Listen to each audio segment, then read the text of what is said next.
প্রাচীন ভারতীয় পুরাণ অনুসারে গোয়া রাজ্যের পুনরুদ্ধার করা হয়েছিল সমুদ্র থেকে। আজকের এই ভিডিওটা শুরু করছি গোয়া রাজধানী পানাজি থেকে।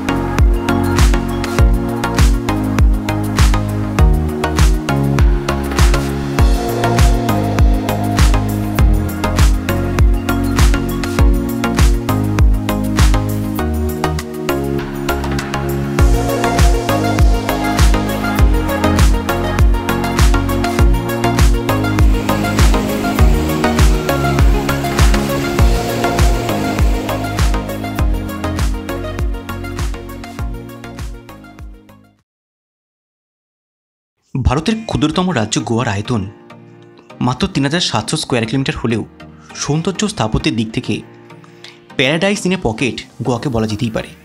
এই গোয়াকে ঘুরে দেখার জন্য উত্তর, দক্ষিণ এবং ওল্ড এই 3 ভাগে ভাগ করা যায়।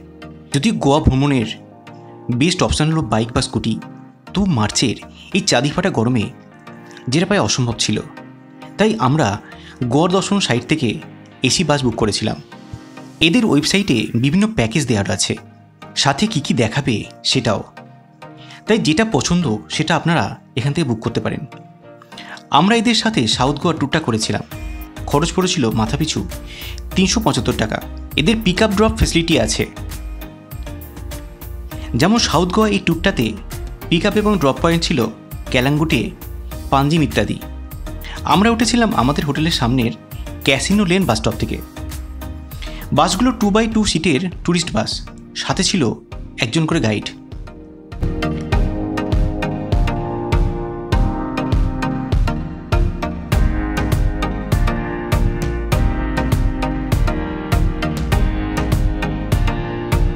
এই ট্যুরে আমাদের প্রথম পয়েন্ট ছিল মিরামের বিচ।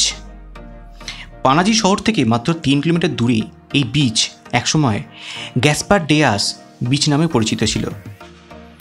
গোয়ার সবচেয়ে পরিষ্কার পরিচ্ছন্ন বিচগুলোর মধ্যে অন্যতম হলো এই মিরামের বিচ।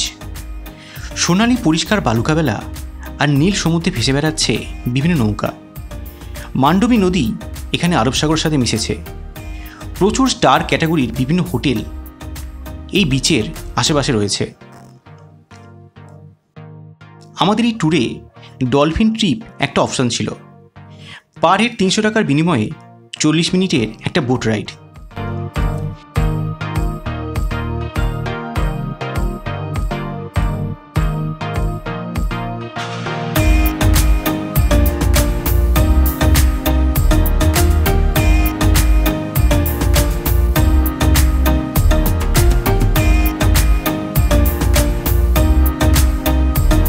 ওই দূরে দেখা যাচ্ছে মান্ডবী নদী এবং আরব সাগরের সঙ্গমস্থল।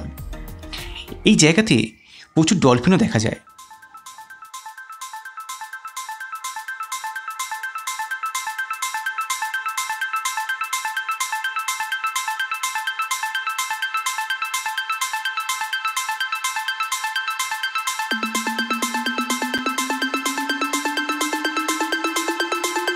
এই বোট রাইডে আরব সাগরের নীল জলরাশিতে ভেসে দেখার মজা আর তার সাথে পরিযায়ী পাখিদের দেখা একটা অন্য মাত্রা এনে দেয়।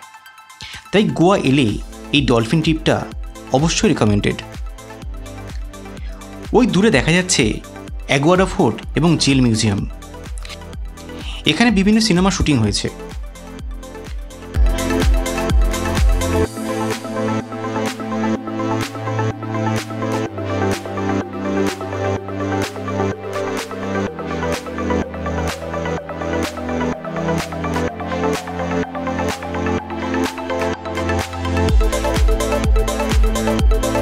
আর গোয়ার মানুষজনের কথা কি বলবো, সদা হাস্যমান এই মানুষগুলো সবসময় যেন টেনশন ফ্রি।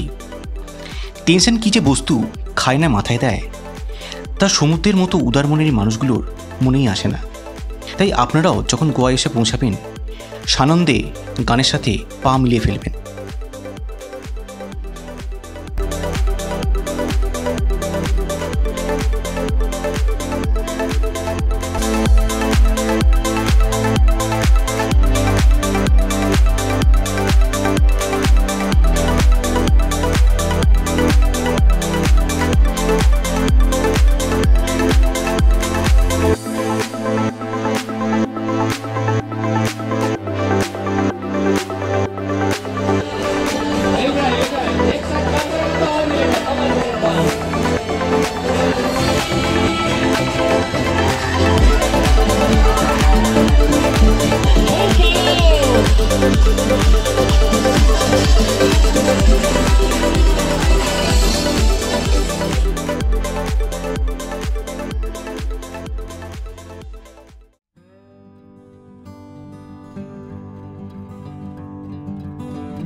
এরপর বাস আমাদের নামিয়ে দিল ডোনা পাওলা ঘুরে দেখার জন্য।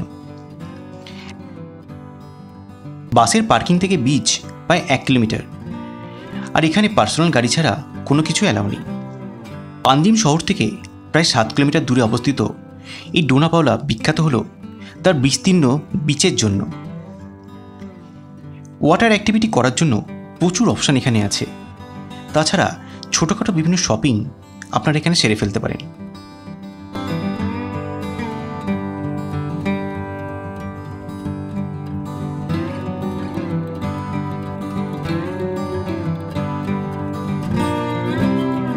পাশেই রয়েছে ডোনা পাওলা এই জেটিটি, যার জন্য এন্ট্রি ফি হলো 50 টাকা।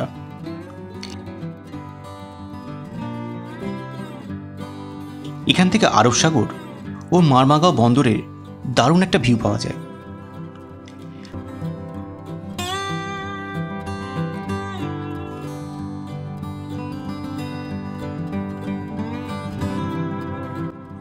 সিংঘাম সহ বিভিন্ন জনপ্রিয় সিনেমার শুটিং এখানে হয়েছে। ঔপনিবেশিক শাসনকালে গোয়ার ভাইসরয়ের কন্যা ডোনা পলা ডি মেনেজেসের নামে এই মনুমেন্টের নামকরণ করা হয়। অত্যন্ত দয়ালু মহিলা ডোনা পাওলা স্থানীয় এক জেলের প্রেমে পড়ে যান এবং তাকে বিয়ের সিদ্ধান্তও নেন, কিন্তু তার বাবা এই সম্পর্ক মেনে না নেওয়ায় পাহাড় থেকে পড়ে তিনি মারা যান। লাভার্স প্যারাডাইস হিসাবে এই জায়গা খুবই বিখ্যাত।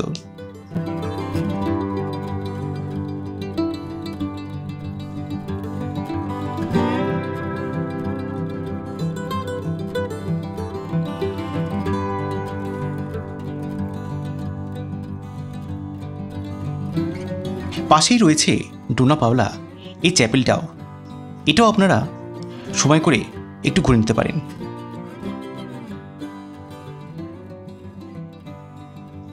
এবার মাঝে 40 মিনিটের একটা ব্রেক।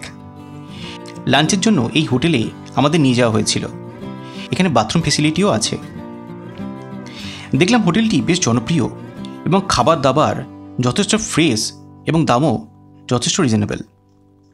তবে একটু হালকা খাওয়াই ভালো, কারণ এখনও অনেক কিছু ঘুরে দেখার বাকি আছে।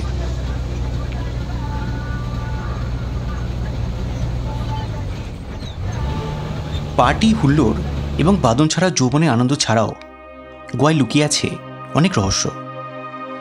যেমন ধরা যাক ব্যাসিলিকা অব বোম জেসাস এই চার্চটি। এই চার্চটি নির্মিত হয়েছিল 1605 খ্রিস্টাব্দে। আইকনিক এই চার্চটি একটি জনপ্রিয় তীর্থস্থান এবং ইউনেস্কোর ওয়ার্ল্ড হেরিটেজ সাইট হিসাবেও স্বীকৃত।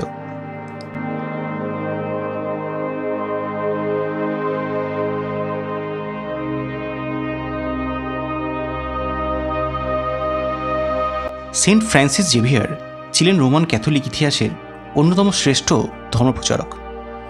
তিনি থাকতেন লিসবনে। 1542 সালে গোয়ায় এসে পৌঁছান খ্রিস্ট ধর্ম প্রচারের উদ্দেশ্যে। সেন্ট ফ্রান্সিস এই চার্চেই দেহত্যাগ করেন। তার মরদেহ আজও এখানে কফিনের মাধ্যমে সংরক্ষণ করে রাখা আছে। বলা হয় এই মৃতদেহের নখ নিয়মিত বড় হয় এবং বিশেষ দিনে এই নখকে কেটেও দেওয়া হয়। প্রতি 10 বছর অন্তর সেন্ট ফ্রান্সিসের এই সংরক্ষিত দেহ প্রদর্শনের জন্য আয়োজন করা হয়। এই বছর 2024 সালে এই অনুষ্ঠান হবার কথা।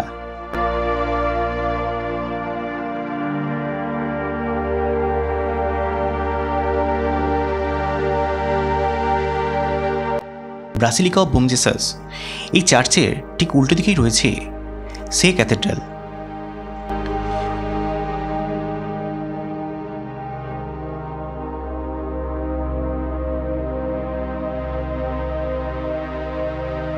মুসলমান শাসনের বিরুদ্ধে পর্তুগিজদের বিজয়ের স্মরণে এই চার্চ নির্মিত হয়েছিল, যার ফলে গোয়া শহরটি 1510 খ্রিস্টাব্দে পর্তুগিজদের দখলে চলে আসে।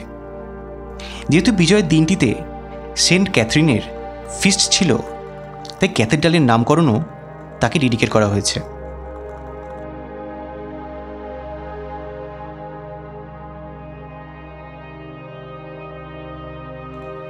প্রায় 76 মিটারের বেশি লম্বা এবং 55 মিটারের বেশি চওড়া এই গির্জাটি হল এশিয়ার বৃহত্তম চার্চ।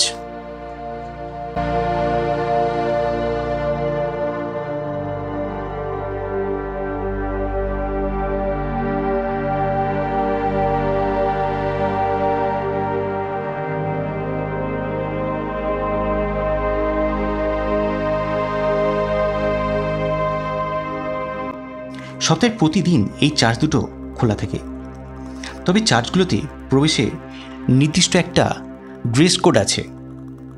শর্টস এখানে একদমই অ্যালাউ নয়। ভাস্কো দা গামা রেল স্টেশনের খুব কাছেই এই চার্চ দুটি অবস্থিত।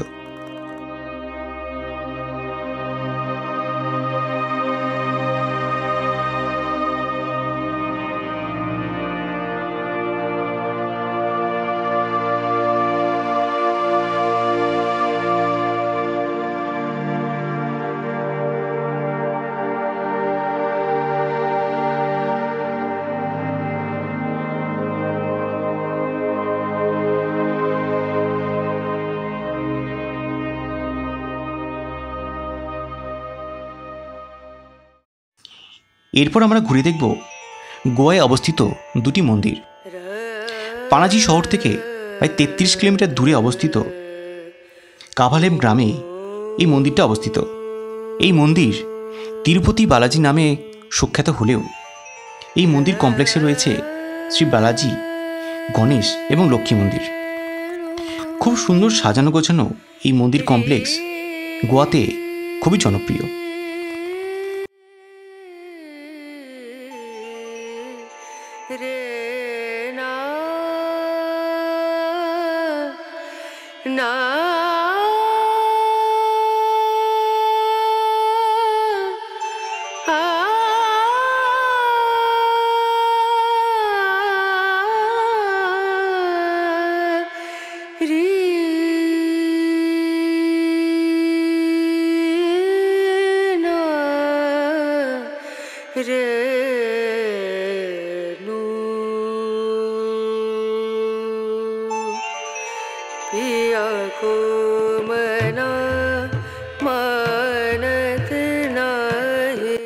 আমাদের শেষ গন্তব্য হল প্রাচীন আরেকটি হিন্দু মন্দির, পার্কিং থেকে যার দূরত্ব প্রায় 1 কিলোমিটার।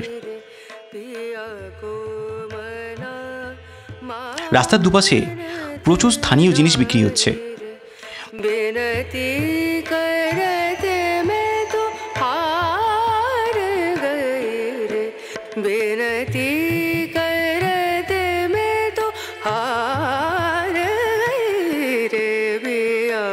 মন্দিরে পুজো দিতে চাইলে তার ব্যবস্থা এখানে রয়েছে। মাঙ্গুয়েসি মন্দির সম্ভবত গোয়ান মন্দিরগুলোর মধ্যে সবচেয়ে বিখ্যাত। পানাজি শহর থেকে যার দূরত্ব প্রায় 21 কিলোমিটার। পর্তুগিজ ইনকুইজিশনের সময় গোয়াতে বেশ কিছু হিন্দু মন্দির ধ্বংস করা হয়েছিল। অনুরূপ পরিস্থিতি এড়াতে ভক্তরা মন্দির থেকে বিগ্রহকে বা লিঙ্গকে মারাঠা নিয়ন্ত্রিত বর্তমান অবস্থানে 1560 সালে স্থাপন করেন। পেশোয়া সময় থেকেই অনেকবার এই বর্তমান মন্দিরটির সংস্কার করা হয়। ভগবান মঙ্গেশ হল ভগবান শিবেরই এক অবতার। ভারতের আর কোথাও ভগবান শিবের জন্য মঙ্গেশ এই নামটি ব্যবহার করা হয় না।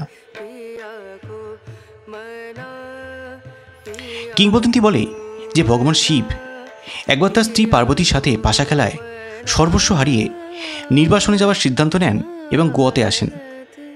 মা পার্বতী ভগবান শিব ছাড়া থাকতে না পেরে গোয়ার জঙ্গলে তাকে খুঁজতে থাকেন। ভগবান শিব মা পার্বতীর সাথে মজা করতে বাঘের ছদ্মবেশে তাকে ভয় দেখান। মা পার্বতীর সাহায্যের জন্য করা আর্তনাদ ত্রাহি মম গিরিশ বা পাহাড়ের প্রভু আমায় রক্ষা করো থেকেই মাঙ্গুয়েস এই নামের উৎপত্তি। মন্দিরের স্থাপত্য শৈলীতে হিন্দু, মুসলিম এবং খ্রিস্টান সংমিশ্রণ সুস্পষ্ট। আজকের মতো সাউথ গোয়া এই ট্যুরটা এখানেই শেষ হলো। যদিও সাউথ গোয়া বলতে বিভিন্ন বিচ আমরা বুঝি, তবু ওল্ড গোয়া এবং কিছুটা সাউথ গোয়া সমন্বয় কালচারাল এই ট্যুরটা আমাদের যথেষ্ট ভালো লেগেছে। আমাদের ড্রপ করা হয়েছিল পাঞ্জিম বাস স্ট্যান্ডে। আগামী পর্বে থাকছে অথেন্টিক গোয়ার একটা ফ্লেভার।